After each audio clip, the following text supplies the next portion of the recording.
Peach, is there anything else you want to say? No? Okay. Great. Say the thing about favorite mentor again? Yeah, I can say more fluffy stuff if you want. that would be awesome. And then, I didn't know, are you guys recording also? Oh, awesome. Okay, good. I'm glad we're doing that. Okay. All right, like Peach said, hi, I'm Pete Giordano. And I really do love working with young companies and startups. I'm spending all of my time doing that now, actually. So yeah, just a little bit about me. One of the things I talk about with everybody is that whenever you're getting advice, always understand the lens through which the advice is being given to you.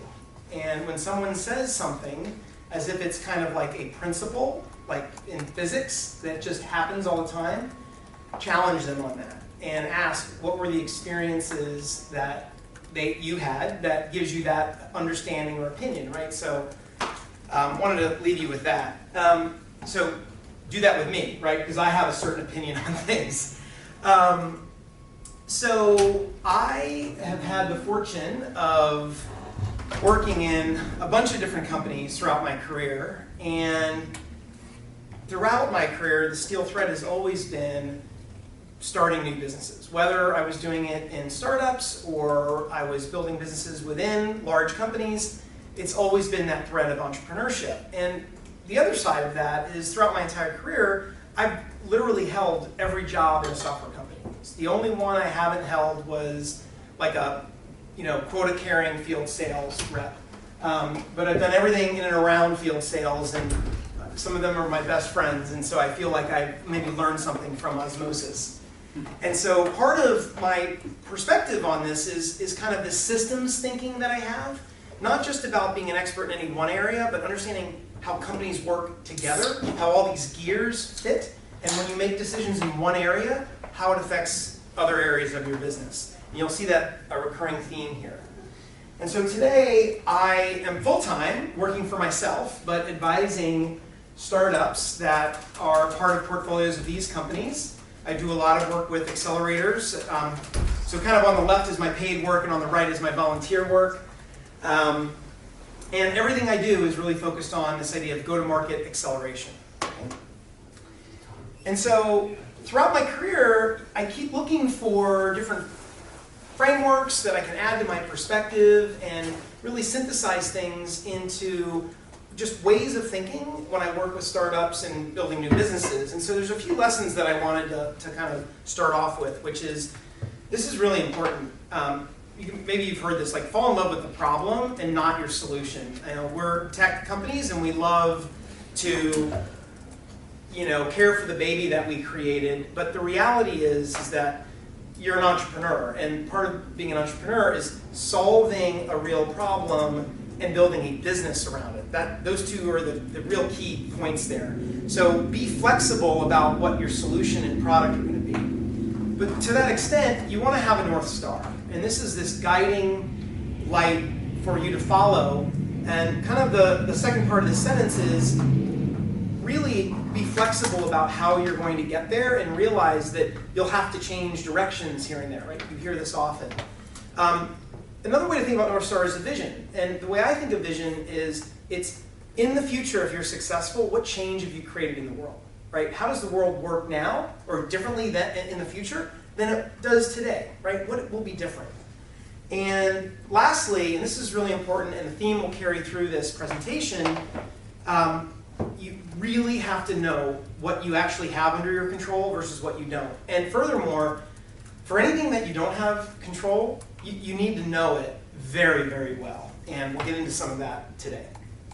Okay, so congratulations. You've made it into the accelerator, and this is probably the hardest thing that you're going to do is decide to stop doing whatever you were doing before. You've probably heard this from the Alchemist team, right? It's a big deal. You're putting your life into this opportunity, right? Trying to be an entrepreneur, or being an entrepreneur and building this business. And now comes the next part, right? So I have some assumptions that I want to run through with everybody today because it really does set the context for the rest of the talk. So number one, everyone here is building an enterprise product, right? And you're in market with that right now, talking with some customers, and so forth. Number 2, you've raised some money just by being here. That is true because you're part of this accelerator. And and this is really important, comes into play later. You're deciding to go down this path of venture back. And I don't know if everybody's kind of come to terms with that, but it sort of means that there are a bunch of things that are not in your control. And one of those is the fact that you are now being looked at as a growth company. And as a growth company, the expectation is that you can get to this $100 million mark. And so that'll become important later. And finally, that you do have additional fundraising planned and hopefully some liquidity event, right? The so-called exit. All right. So we're going to talk about aligning product and go-to-market. But the first question I have for everybody is, do you have product market fit in this room? Raise your hand if you do. You feel like you do. Awesome. Great. Wow. That's like a third or maybe half. That's great. All right. Somebody that raised their hand, tell me about why do you think you have product market fit? Renewals. Renewals. Okay, great. Great. Awesome. Anybody else? At least in the market of Latin America, which is our case, that we were having like continuous interest for new customers and people that are coming. So interest, and when you say people are coming, what does that mean? The people that are like registering on the site, getting like a demo, and paying for the product. And paying for the product. Yeah. Great. Who else? Anybody else? Referrals. Referrals? Yeah, customers are referring. Great. Anybody else? Okay, yep. We have inbound customers as well, like they're reaching out to us. Inbound customers. Great. And Awesome. That's really great. Okay. So we talked about this. How do you know? We have a little bit of that. Anybody else want to add to what they think product market fit means? Or what you understand it to be? People are willing to create budget to make room for your software or product. Yeah, nice. Anything else? That the value proposition that you have for that customer segment is 10 times better to whatever they have. Okay. The value prop ROI, is a big deal. Yeah, and well, if they can turn that 10x into some sort of ROI, yeah, excellent. Okay, cool. So it's about growth, right? But it's more than about growth. It's about some of the things that we're talking about, which really are the pillars of growth: customers, paying, references, and so forth. And so I drew this graph, and I started to think about like, what does growth look like over time? And bumpy, smooths out, starts to go like a hockey stick. And so part of what I would ask you is, if you broke this up into 3 areas, where do you think product market fit begins? Number 1? 2. Yeah, number 1. 2? Anybody else? I would say 3. 3? Yeah. Okay. I think that's Three. a steal. Yeah. You think Maybe every level, depending Number on 20. every level, depending on the stage for it. Every level. Okay. It starts at 1 and ends at 3. I think Like, it's- you usually get to 3 Okay. because you already have product market fit, but before 2? it starts. Okay. Should make sense. Okay, if you're 3, raise your hand if you're 3. Why do you think it's 3? When you have Because it. that's where the growth is, right? I mean, after that you grow because you found the product market fit. Okay, you found product market fit, you're off to the races. Awesome. Who else is at 3? I Anders. kind of was, yeah, because Yeah. I'm thinking about stuff that's reproducible.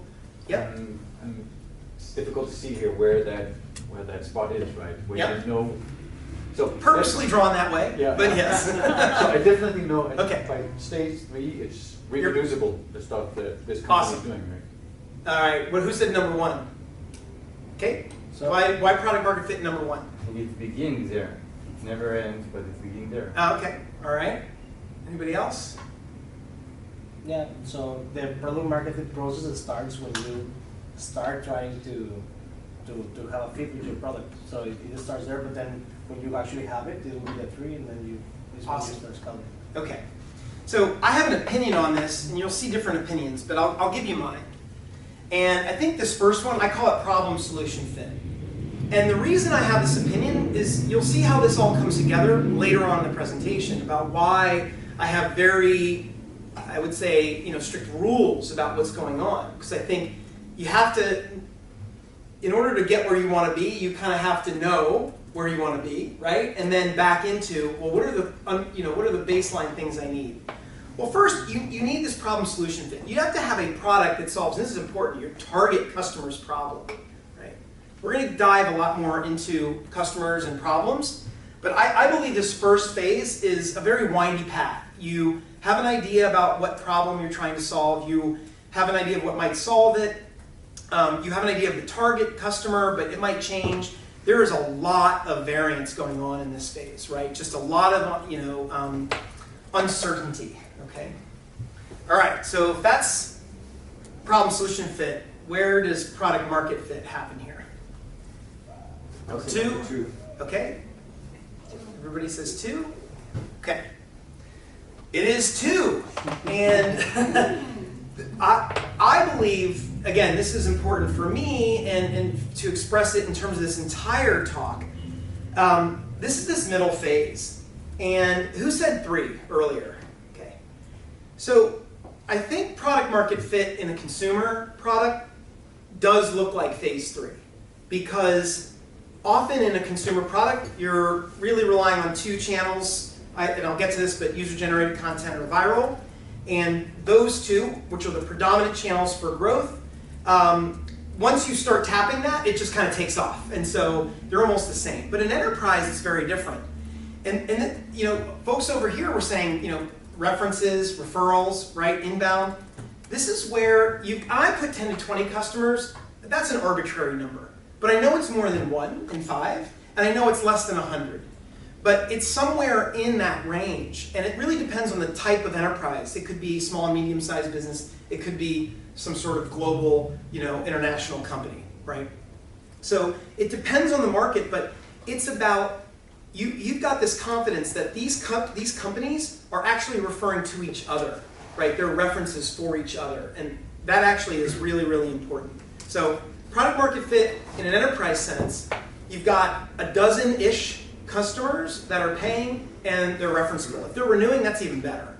Okay? I would argue you're actually maybe on to this 3rd phase. Okay, so what happens? Is anybody in this phase where it sort of looks like this, where you feel like you've got this product market fit, you've got paying customers, but things aren't scaling?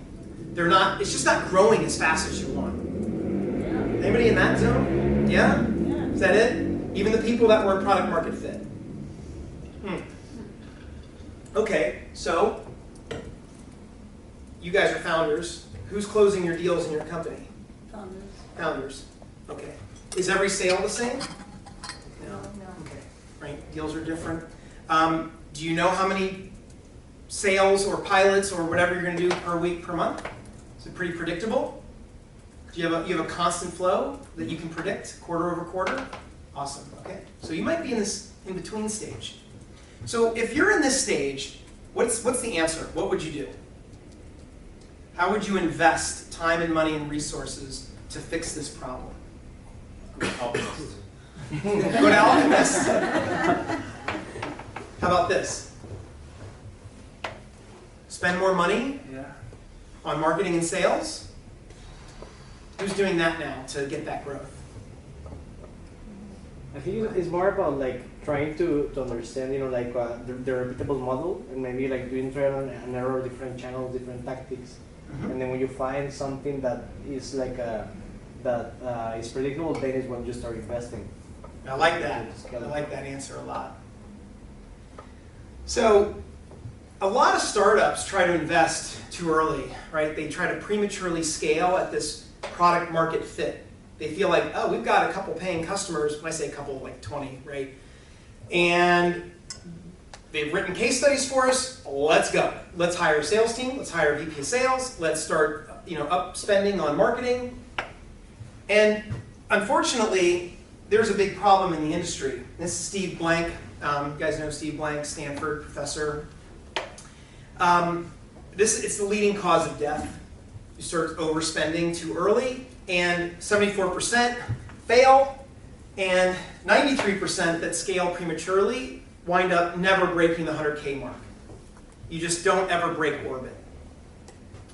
So what's the big idea here, right? So if it's not the spending just going crazy on the marketing and sales, what do? So I think that growth is a lot more than product market fit. In fact, I would say that flat curve I showed you, that's probably 90% of startups. And the issue is that organizations often focus at this level. They focus on problem, solution, product, market. And it takes more than that. You've got to align your product with your go-to-market. And especially in SaaS, in enterprise SaaS, it's even more important. I'll get to that. So this third phase, I call it go-to-market fit. Others are calling it go-to-market fit now too. And I don't know your name. What was your name? Sergio. Sergio. Yeah. Yeah, I think we met before, so I apologize if I forgot your name. But you were talking about repeatable, right? That's what's happening here. But it's more than that. It is about the ability to repeatedly find and win new customers in a predictable way, in a scalable way. That takes a lot more than just adding a sales team or adding more dollars to Facebook ads or Google ads. By the way, side note, 40 cents of every single venture dollar is paid, the 40 cents is shared by Amazon, Google, and Facebook. So every dollar you raise, startups just pay that money for web services, for ads. So be thinking about that. That's the real business over there. Conversely, the other side of this coin is that for companies that do scale at the right time, they scale 20 times faster. So in this way, this is how I've thought about things for a while. Your product literally defines your go-to-market. Like how you're going to sell your product through what channels and so forth. And the reverse is true. Your go-to-market defines your product. And growth only happens when these two things are in alignment. So now the question is, how do you do that? Could you give an example for this? I am going to give you many examples. Sure enough. So, the early slide, I've built a couple of startups and they were fine, no big outcomes from there. Built several great businesses within large companies that I've worked in. In particular, I worked on 14 acquisitions when I worked at VMware, and part of doing all that work, I had to think about these products, how are we putting them into the market, how are we going to distribute them, how do we think about market segmentation, how do we think about pricing and packaging, and I had to put all these ideas in my mind into some framework that I could express to the greater organization. And so I built this model here, right, where customers and product, that's your pain, that's your problem solution fit. You've got a sales model, you're using pricing and packaging to determine how you're going to sell. Your customer has segments. Use your channels to get to the customer at the right segment. So it was a neat model, but it was also just ugly, and I didn't like it a lot. And so I was talking with the managing director of a small VC fund, Social Starts, and he was asking me to come out and talk about this stuff to his portfolio in New York. And I was telling him about this and decided to have me go out there, and I started doing some research. And I ran into this guy that created a much more elegant framework. And his name is Brian Balfour. I encourage you guys to go look him up. And he has this idea of these 4 fits. And if you notice, the things that are here are the same as the ones that were on the previous. It's just a lot tighter and a lot nicer to look at. And the key thing around here is that in this model, you need to focus on the things that you can control. And you only have control over your own product and the sales model you use. You can choose those 2 things. Everything else is utterly out of your control. And so you need to fit the things that you control, the product and the market, or excuse me, the product and the sales model, to the things that you don't. So what we're going to do today is we're going to roll through this entire framework. We're going to look at first fitting your product to the market, then fitting your product to the channel, then your sales model to the market, and then your sales model to the channel. I know it sounds complex, but we're recording it so you can go take notes now and review later. Okay, first, let's do market product fit, but actually, time out. Who questions at this point so far? Is this resonating? Do you want more or less? More. Want more? Okay. Feel like I'm going to unlock some secrets for you? Hopefully. Okay, market product fit. So in this case, you want to start with the market and then fit your product to it. That's why when you're an accelerator or anybody tells you, focus on your customer, right? And there's a tool that I love using. This is, I don't know if you've seen this before, but Strategizer. I share this with a lot of teams, shared it with past Alchemist teams and at past batches. It's really good. What's important though is that, and I think this is where a lot of companies kind of really don't get to the level they need to, which is it's not enough to look at the market or the customer. You need to be thinking about the customer in terms of the jobs they do. You literally need to follow your customer around during the day. What time do they wake up? Do they wake up to an alarm or an iPhone or an Android? Do they, every single thing that they do. What do they eat for breakfast? What time do they eat? When they go to work, how do they get to work? Like you want to know, I mean, I'm being a little facetious here, but that's the level of investigative journalism that you need to have so that you understand every single function that that person, that target user, does every single day. And it's only after understanding that you can then start to ask them, talk to me about the pains and otherwise known as gains, like what are the aspirations they have for their job? How can it be easier? What is it that makes them want to pull their hair out of their head? What gives them a headache? What makes them want to quit? You want to get to these incredibly, incredibly significant pains and very high aspirational gains.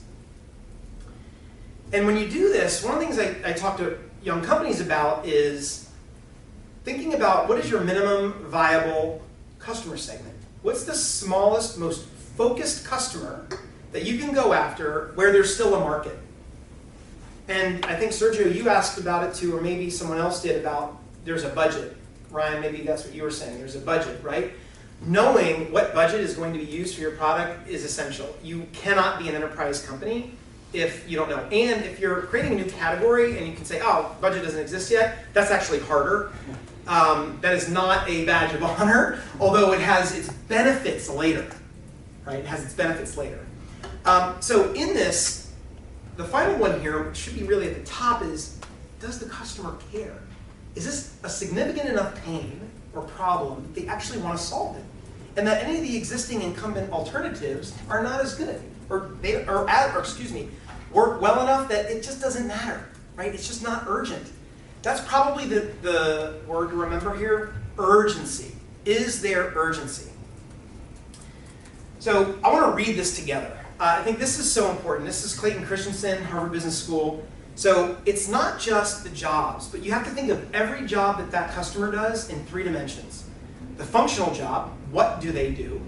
And then the social and emotional dimensions. What impact does it have on how they feel about work, or how they feel about their job, or their coworkers? What impact does it have in terms of the way they are recognized within the company? Does it help them move to the next level? Does it help them in a promotion or in their career development? These are all critical things to understand. And then beyond that, you need to understand the best way for them to purchase and use your product. It's beyond just the functional, just the what. And when you do those things, you're able to actually create more money by selling ads. Does that sound familiar? It didn't work. Why didn't it work? Give me 3 reasons why it didn't work. Was not the right. Remember, we're talking, by the way, we're talking about market, product, fit. And if you've seen this, you can't. That's one quiet. Okay. The name site first doesn't really make it obvious that I'm uploading video to share. Okay. It was not the right time. Not time. Why wasn't it the right time? Unpack that. Bandwidth. Bandwidth. What else? Broadband penetration. That's one very important reason. It was like 25–30% back then in the US. Why else? Come on, put your thinking caps on. Was Google around? And how would people find you? Google had just started. YouTube was definitely not around. No. Right? Smartphones. Okay. So it was also an issue of critical mass, like to be, the advertisers need to have like enough audience. So in the end, maybe the internet was already there, but I don't know. Maybe This not. is funny. You guys are thinking in terms of today's problems. No, we have You need to think in terms of probably, I don't know how many, well, I don't know, maybe some of you guys were in grade school 20 years ago. What's that? People were using Windows 98. Okay, so here's the problem. Didn't record video. They didn't record video. There was how are you recording video? Like you had to have a big camera to record video, right? Like maybe there was a flip cam, right? That's one. Two, guess what? There was no cloud. There was no such thing as cloud. Like Right? USB drivers were still a problem. Yeah, and by the way, if you had to transcode every video into every other format.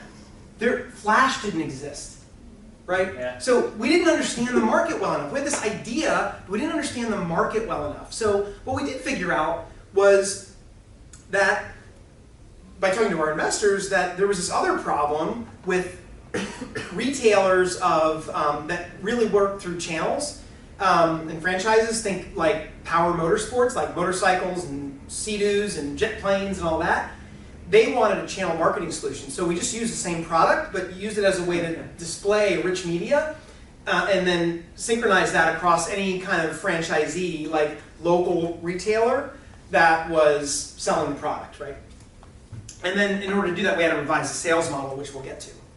Okay, so that's kind of market product fit. Understanding the market down to this extremely intense level, building your product so that it is matching that exactly.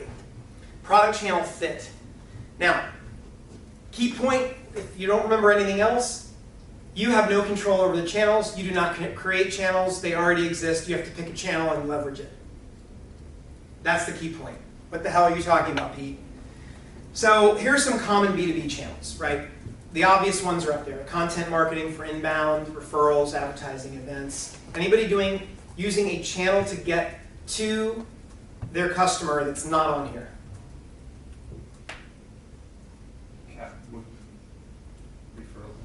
Capterra? Yeah. Yeah. Yeah. Okay. So let me show you some consumer channels, right? I talked about UGC, user-generated content, and virality. I kind of shaded the ones below because really the top two are really the only ones that matter in a consumer product.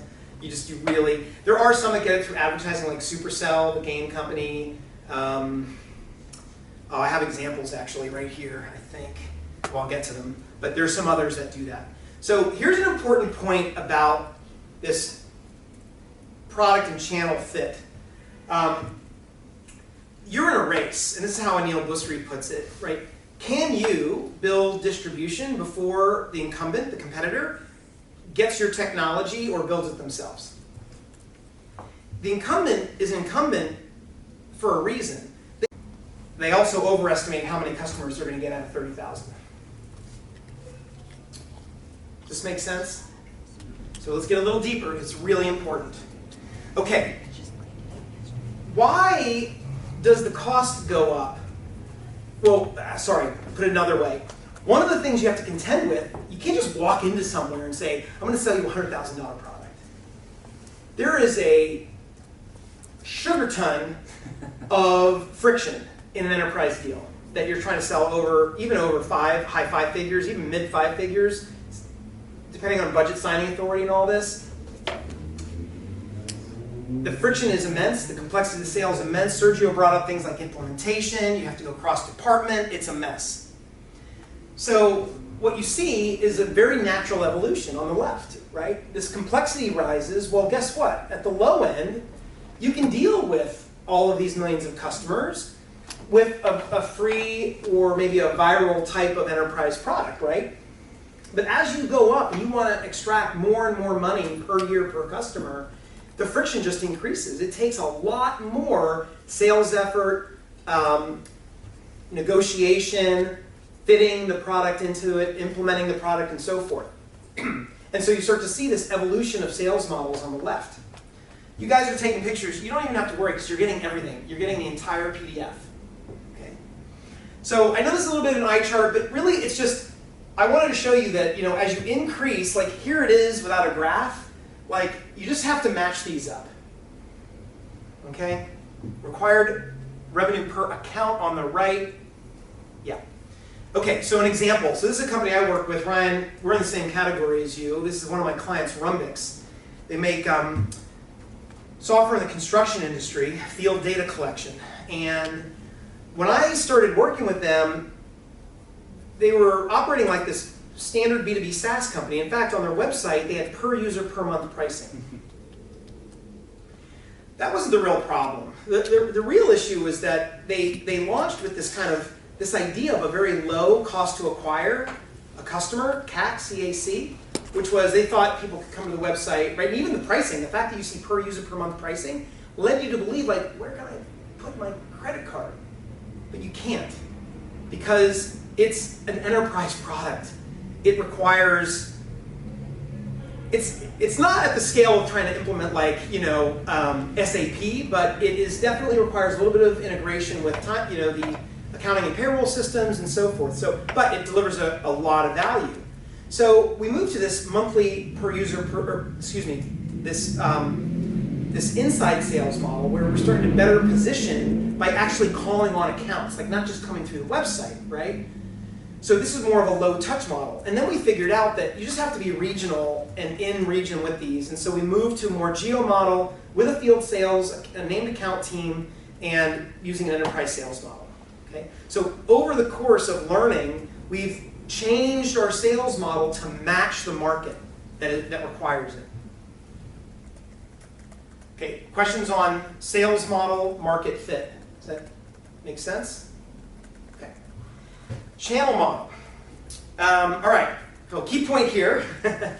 Whatever sales model you use, it just determines the channel that you're going to use. Now, what does this cause conflicts for anybody in the room? I hope everybody raises their hand. Because maybe, right? See it back. Yep. Whatever sales model you're using, it actually mostly just determines what channel you have to use. Okay. Yeah. Isn't it the other way around? Like, based on what you're approaching, you would choose the channel rather than sales model? Like, wouldn't the channel determine your sales model? The channel determines how you're going to build your product. You can't change the channel, so you have to look at how you're selling. And if you've made a decision on your sales model because of the size of the market, you just have to pick one of the existing channels. And so you'll see what I mean in a second, because your choices get eliminated for you. That's what I'm saying. So. Yeah, so let me show you. So you have to worry about the economics and the dynamics of each channel based on your sales model. If you're selling with enterprise field reps and SEs, that is a very different cost than if you're selling with a light touch inside sales or even no touch, right? So if we look at this again, same graph, right? B2B model, and then right. So how much do you need to generate per customer on the right? This isn't anything more than this idea of if you believe that you're going to make $100 million, you want to get there, you have to be thinking about how much am I going to charge for this product based on the number of customers I have. When VCs and investors say, how big is your market, this is exactly what they're talking about. They're like, how many customers can you sell this to, right? So when you look at this, I put some examples up here, right? These make sense, right? Here's Zoom at the bottom, Oracle, VMware, my alma mater at the top, right? Very complex sale. Okay, in the middle, somewhere in the middle, NetSuite, your Gustos of the world, and so forth, all right? So here's where we get to where it makes sense. The average revenue per account needs to scale. However, these models are not free. You can't just say, I want an enterprise field sales team with SEs and I'm going to go do it. It costs a lot of money. A lot of money. A field rep, fully loaded, $200K. Inside salesperson, fully loaded, maybe $120K, right? Like, that's one team for one region. You've got to be, right? So look at these cost to acquire. If you start adding up, my numbers are high, they're San Francisco numbers, you're going to be in this range. Just to pay the reps, you're going to be in the 75 to 200K a year rate for one team, for one sale.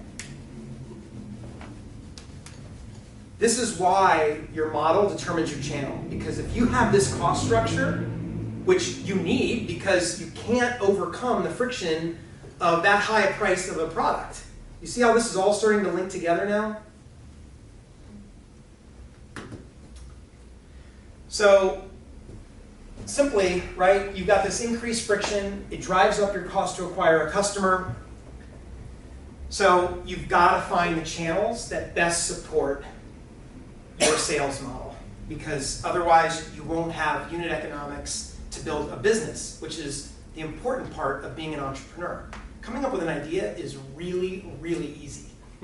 Even, I would argue, unless you're building technology like very low level infrastructure, like, I use VMware, I know it's an older company now, but they had people that were writing software to create a x86 processor, right? I mean, this is extremely sophisticated stuff. That is mostly product, right? This here, most of what we do today is, I would say mostly it's a distribution issue. You've got to get the business model down right. Okay, so what channel do you pick, right? We know these channels, B2B and the consumer ones. Let me give you an example of Zendesk. So Zendesk, their elite product is $199 per user per month, okay? They have tens of thousands to maybe 100,000 or so customers. That's what's in their range. That's the market they play to. So what did they do? They had their sales model fit that market. They went with a self-service, remember that, lower in the chain? Right, with light touch. They do have some inside salespeople to do more complex deals, and they've invested a ton in all these self-service tools for customers to figure stuff out on their own, right? That's part of their product, is their ability to train a user on how to buy their product. You have to think about that. The other side of this is it enables them to use very inexpensive channels, right? So this is a great model. It's one of the reasons they do so well, is that they've built a product, right, that can take advantage of a very lightweight model.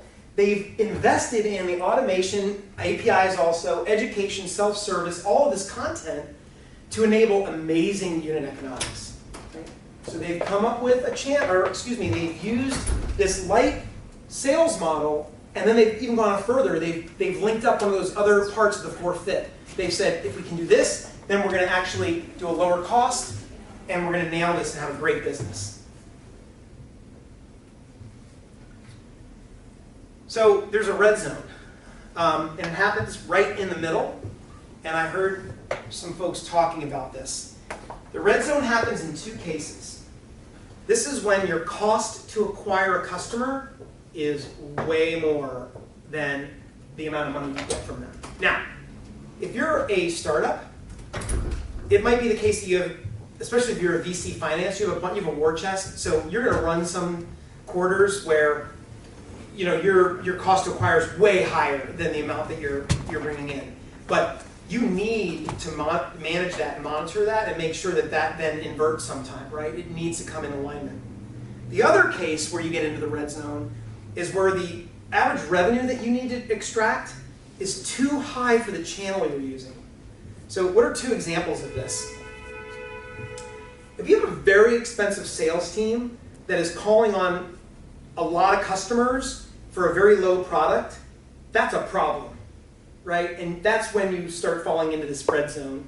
And then the other way around, if you try to sell a Lamborghini off of a one-click banner ad, good luck. It's not going to happen. People will not buy a very expensive product via a lower no-touch channel. It just doesn't happen because you get into budgets, approvals, integration, and all that. So that's the red zone. And this, someone mentioned this before, and I'm glad you did. You need to understand what channels does the customer buy through. Do they actually even buy direct from the vendor, or do they always go to a reseller? Right? There's a great example that's in one of the videos that I think is in my resources here, where it talks about a company that was trying to sell insurance to farmers, and they realized that farmers didn't buy insurance online, they bought through a broker, so they had to go through the brokers, right? That is just the way they purchase. So those are the 4 fits and how they all come together. Are you guys good? Overwhelmed? It's good and a bit overwhelmed. A bit overwhelming. But that's good. Is it creating things to think about for your business? Totally. Okay. What is it making you think about, Anders? Because I know your business, so. Yeah, sure. So we haven't figured out what channels to use yet. Still experimenting, right? So just the framework here that those are connected. Yep. It's great. Yep. So I'm thinking a lot. Okay. Anybody else impact on your business? Yeah, so I'm kind of trying to connect it to some of the new age. Like you look at Tesla, they start to sell semi trucks now. right? So I have this wishful thinking, let me say that if you were to build something really compelling and it adds value to the customer, there will be a way to sell it. And if the product is truly revolutionary, in my case, it is something which hasn't existed yet. And we are allowing, so it's just to give you a quick overview, it's a robot which does pick and place using an advanced AI. Industry hasn't seen it yet. So in my mind, I'm constantly thinking that if it works, customers find value in it, people will want to deploy it. Right? So do I need to worry Deploying about isn't paying though. Right, you might find that okay, so continue on this thought. I'm sorry, I didn't mean to interrupt, but I want you to continue. So my question would be, well, how do people find out about it? So right now, I am in person going and talking to them. I know, but Puneet, let me ask you a different question. Sure. How many of those customers are there? Also in US, we're looking at close to 3,000. Okay, 3,000. That's actually a pretty small number, right? So you have to extract like a ton of money out of each of these. So it is actually feasible that you go out and reach out, right? I don't think it'll ever end. It might not be you, but you're going to have individuals reaching out in person to each of those companies. Yeah, you might do some direct marketing, you might reach them some digitally, but ultimately, using and piloting is not buying. And when it comes time to buy, that is an entirely different problem. And we're here to talk about business, and so you actually need to transact the deal. So you've got to have someone there that is going to drive the account through the sales process, right? So I think you talked about the wow factor, right? In Yeah. the first slide. So if it's really a wow for the customer, it's truly a pain reliever, you're giving them gains, you're giving them pains. That's where I'm struggling. That you are not competing with another product here. Like You're competing with budget. Well, and they're doing it now somehow. They are people. They have people, but you're competing with budget, you're competing with the social impact of letting a bunch of those people go, you're competing with the manager of all those people that wants to not do it because, you see what I'm saying? Like, there is a ton of friction. Anytime you start to diagnose these, you start to learn like, oh my God, like it is going to be so much more messy. Do not confuse interest with demand.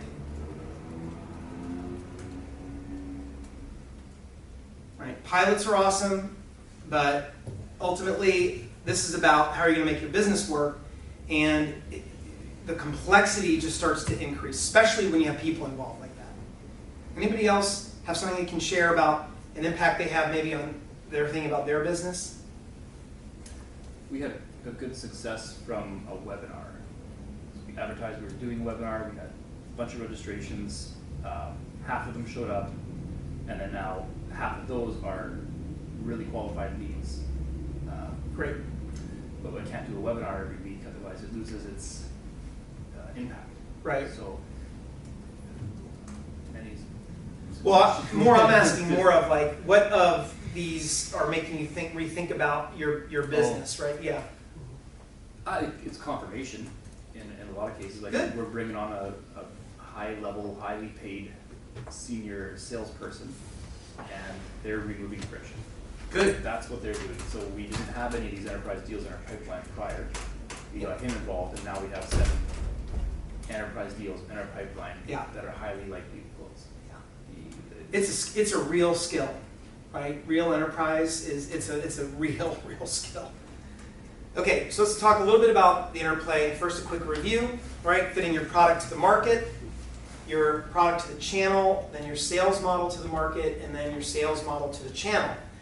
And the thing here is that anytime you make a change in your product, you need to be thinking about all of the fits, right? If you make a change in your sales model, all of the fits. If something changes in the market or a channel, you have to look at the entire alignment. A good example is, again, it's a little bit of an old example, but before 7, 8 years ago, mobile wasn't a real channel. Now it's like it takes over as a channel, right? Especially for consumer. So channels do get created. Facebook as a channel didn't exist until Facebook. So they're the exception where they actually created their own channel, but they did what everybody else did. they piggybacked on other areas, right, to gain that momentum. And then it evolves, like, because those things are out of your control, market and channel forces, it's always evolving. And so one of the takeaways here is not just about working, you know, in your business and even on your business to understand this, but it's the culture you create across the teams so they're staying in alignment on these things. So people in the company understand how making a decision in one area affects things in another area. It goes back to that systems thinking approach. So here's a little test. Okay, so let's say there's some adjustments here. Like, let's say that you're just not making enough revenue per account. And you decide that you want to increase the price of the product, right? So what would you want to test if that was the case, right? Because you're going to throw something out of alignment here. Let's do it so it's simple. Like, let's say that you're selling in the, you know, mid single digit thousands. That's your ARPA, and you realize that you need to move to a 6-figure deal, because I know that happened in this room. Well, so you're going to change your price. You're going to start now, instead of charging X, you're going to charge 100X. What do you need to start testing? Are you a drug or a vitamin? Okay. Why does that matter? Because if you are a nice to have, no one will go to bat for you. That's true. Think about what we've talked about today, though, in terms of, okay, put another way, is the problem worth that? Yeah. Okay, got it. Yeah, so it might mean that you have to switch focus on your problem. Mm-hmm. Maybe that problem is not worth the money that you need to charge. Okay, next one. The market's too small. I only have 3,000 customers, and they're only willing to pay me $1,000 a year. Sorry, Pete. No, mine is $2 million. I know. I knew you had to have a 7-figure deal. Yeah. So, right, my market's too small. I'm like, oh my God, like it's only 3,000 customers, and I want to change my model to. Actually, I find out that it's not every construction company in the U.S. It's construction firms with 1,000 craft worker or more, right? So now you're moving from 80 or 90 or 100,000 down to 20,000 or so, right? Like, so you want to change. So how do you think about changing your model? And then what other things do you want to test? And you don't have to answer. Somebody else answer. The key here is you're changing your sales model. To make it simple, you're realizing that. Well, yep. Go ahead. Your ideal customer changes at that point. So when I'm prospecting a 1,000+ employee company, that's a specific individual that I'm looking for. If I'm looking for now, my market's too small, I need to make it bigger, I'm looking for a different person. A different person or a different type of customer? Both. Because the people in the roles here may not be a director status, like up here. Right. They're going to be a manager. That's or right. a field level employee or something like that. And then, so their expectations of what I deliver are much different than the safety director who's looking to improve on their career. right, there you go. Okay. So that's the end of this, but it's not the end of your homework. I like to tease people with this, but this is this thing called the 72-hour rule. I did not invent this. Carl Eschenbach did. He rose up through the field sales ranks, became president and chief operating officer at VMware, and he would always tell us, like, hey, you've just learned something, but unless you put something you learned to work in the next 3 days, it'll be all for naught. So pick something you learned today and make a promise to one of your neighbors, one of the other teams here, that you'll put it into action. And that's that social proof. So that people come back and they say, hey, how are you doing on what you promised that you were going to try to change in your business or update your business or think about in your business from the talk. And so that's it. Thank you guys very much for your attention. I know probably we ran a little long. No, right on time? Good. Excellent. You have a few more minutes actually if you want to take Okay, questions. yeah, I'm happy to take questions. Where is this presentation going to be posted? On the drive. I can link it to you after. Cool. I'm gonna send you an updated one because I haven't Perfect. made changes here. Yeah. Actually, like 2 slides before, when we were making this this table with the adjustments and stuff, it wasn't super clear for me. I don't know, like if we can like go through another, like just another. Yeah, all this is just a way for me to give some examples. So I'm just saying, hey, here are some common occurrences when you're in a startup, and then you pick an adjustment, and then if you pick something to change, what are the other things that you should be testing to make sure the change is working? So and it's just to align the 4. Exactly. All the time. That's it. That's all that is. You had BDRs as a separate channel from inbound marketing to. And remember, it's all a continuum. You know, it's not digital, it's analog. So maybe your website's working, you have one inside rep or BDR, SDR, right? Like, so, but you have to think of it like you're a manager of your business. You have to be thinking about like, what's the predominant way we're getting it done? And so, let's see, where might that be in this monster? You wouldn't believe that we went through like 100 slides, right? Did it seem like that? A lot of content. A lot of content, I know, it's a lot. So Ryan, are you talking about like down here? You had an ID. Oops. Like here? Sort of. There was another one where you had 5 like topics, and then you summarized. I think it might be up. 5 Of topics. the channels? Yeah, the channel. Yeah. Oh, Had you separated? like up here. Yeah. There we go. Yeah, so this is like, you know, one thing I don't have up here is, look, one of your channels could be direct sales, Yeah. right? That's a channel. It's also, and then your sales model is how are you executing the direct sales model? Are you just doing geo-based? Are you doing named accounts? Are you, right? Like, there's a lot of things that you can do in there, and they all have trade-offs. Mm-hmm. So that's all that is hey, you know, outside of your direct channel, like, here are the other channels that you can leverage. Okay. And your rule of thumb is 70% of revenue. Will come from your best Come from channel, our best right? channel. Yeah. So let's say you're selling direct, but you're doing some of your marketing on, like Vivian was saying, content marketing versus maybe Google Ads.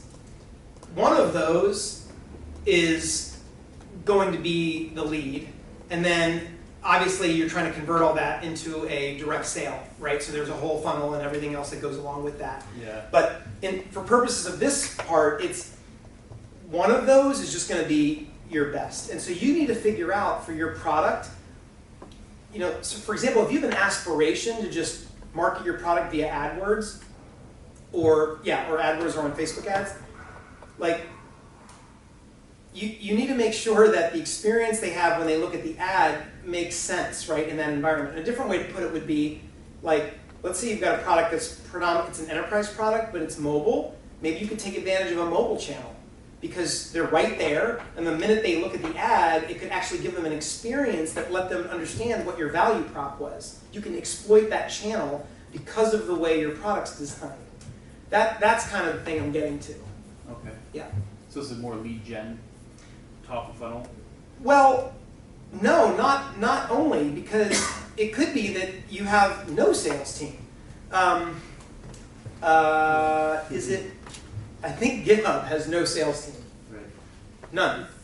It's all word of mouth and all inbound, right? They find the website, they do searches, they figure it out, and they've created such scale and such a gravity well, everybody just goes there and anybody's selling.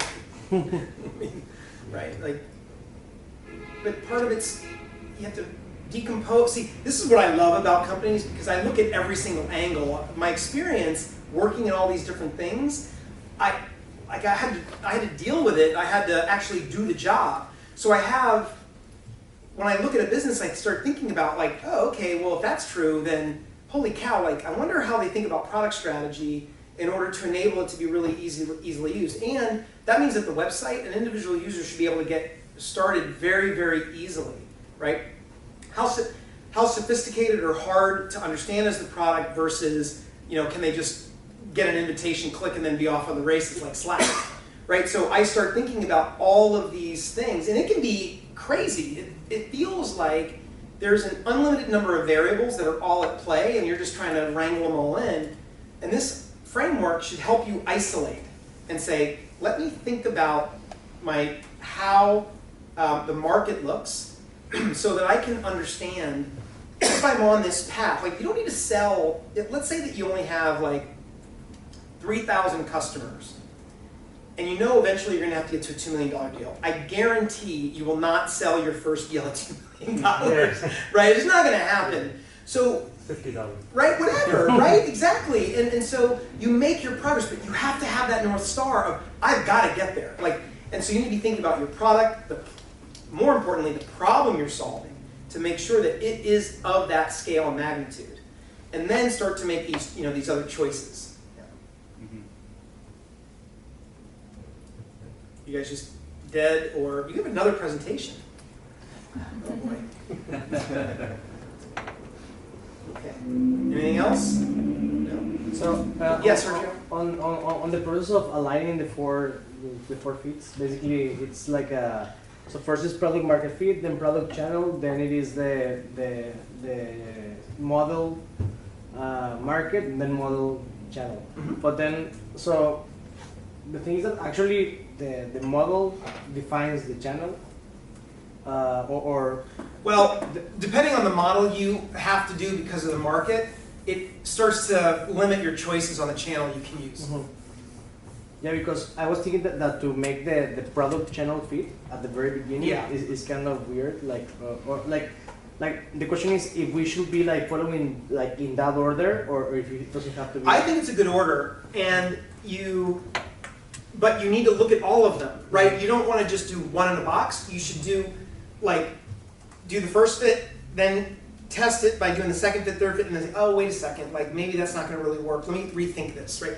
You can see why most startups never do this. Yeah. They just write products, the problem solution works, great, okay, now customers pay me, great, and they go. Mm-hmm. And they haven't thought through, like, what's my North Star? Where am I trying to get to? How many actual customers are there in the market? What am I going to need to charge ARPA, for each one of those? How am I going to do that? How am I going to, all of that. You don't need to solve all those things now, but you need to be thinking about, like, hey, if that's where we have to be, what do we do now? Like, how do we start setting the culture, the way we're building the product, and then to the build a skateboard, not a wheel? What's our skateboard, right? So maybe the skateboard is, excuse me, same number of customers, but it's at a lower price point. You don't need to make $100 million today. Like, this is just setting yourself up to get there in 5 years, right? 6 years. Actually, like if you see this similar to what the business model canvas also is doing when you like start with everything. So these are like the same 4 things are like on the right side of the canvas, and in the end it's just about something that maybe theoretically or conceptually makes sense. Yes. And then at least is guiding you to go in that direction, but then you have to be aligned always. The thing about, I love the business model canvas. I think it's great for the first blush. Yeah. Get it all documented. It doesn't create boundaries or guidelines to help you make decisions. It's a way to vomit on it and just get everything out, right? Right? But it is good for that. But then you have to then say, how is a business going to work? Yeah. You have to, there's no I think this session should be better like on the second week or third week of the program. We've talked about it. It comes down to scheduling, and Okay. you be happy they even let me in the room. I think this is good because I took Lean Launchpad to Steve Blank while I was at the campus. And I can see this is like version 2. Like you're now moving to the next. Yeah, This like is the if you next- go to the resources here, like I said, you guys will get this and I'll include the resources, but he's featured predominantly in here, right? Like I've done a lot of research. I work on this all the time, right? I mean, it's not like Peach said, can you talk on Thursday? Right? So there's a lot. I think about this stuff all. That's the advantage I have, right? Is that I think about go-to-market and this go-to-market fit problem because it drove me nuts both inside large companies and in even working in my own startups, right? So it's just a way, partially it's like put some order to chaos, because I'm an engineer and I like things to kind of make sense. I can't operate unless I know how things work. I sometimes tend to feel that these kind of frameworks like help you explain why something is successful and maybe help you like replicate that. But when you're actually like doing it, like you're not actually like seeing it in that way. Now my question is like, did you actually like, apply this like in your like, all the time? I do with my clients right now, all the time. Like, you know, we go through this. I mean, it was something as simple as we're not charging it, but how do you know? Like, because you only have 20,000 customers. Like, you have to charge $200,000 or more. Like why? Like, because you took money from Greylock. Like, it's it's not rocket science. It's like you need to get to 100 million in revenue in like 7 years. And like, in order to do, there's only so many customers that'll buy. And unless you're going to change your company and your product, like it is what it is, you know? So now let's talk about how to get there. Like, we're not going to do that today, but how do we get 5K deals, 10, 20, 50, 100K? But, how do we get, right? but now you know that you have to Right. get Right. And you know, the other side of this is I spent half my career in product marketing, so it's always been around, you know, working with product teams, engineering, and working with sales. Sales was my customer. I was not successful unless sales was successful. And I spent all of my time as product marketing in the field with sales. I did not sit in the ivory tower. I was with customers all the time. So when you're in companies and you see product marketing people and they're not with the field, that's a problem. Okay, I think that's time. Awesome. So thank you. Thank so you. much.